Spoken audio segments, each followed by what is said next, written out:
We started here po noong 2023.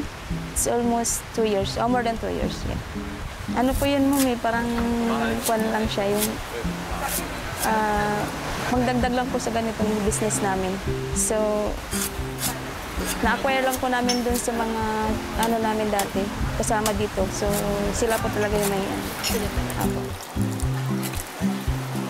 Actually, ma'am, ito po kasi yung area na ano po ng pamilya namin. So, gumawa lang po kami dito ng business para po may magkatao po dito.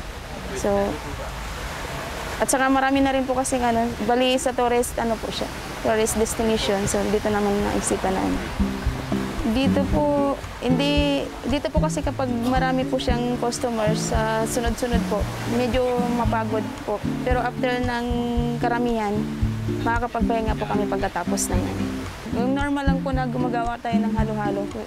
So we need to open the coconut, tapos kunin natin yung juice, lagay sa baso.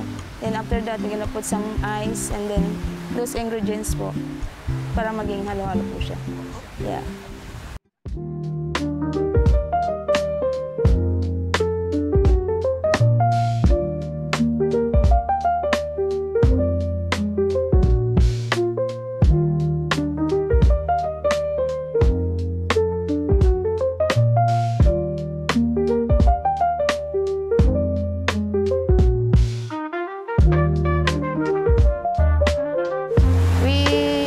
By boat.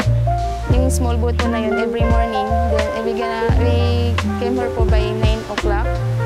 Then uwi po kami ng 5:30. 5:30. Gano'ng katagal yung biyahe? 1 hour po. 1 hour from our home, tapos 1 hour din pabalik po. Ito po, view.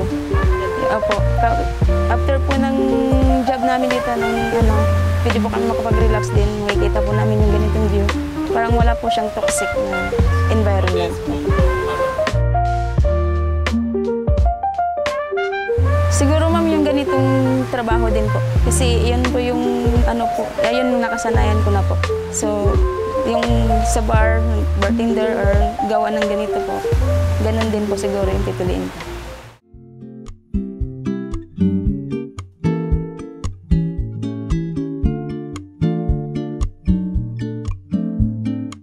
Actually, ma'am, kasi may dating job na rin po ako sa town. So, they are asking to come back po. Hindi ayaw ko po kasi mas okay po dito. Yeah.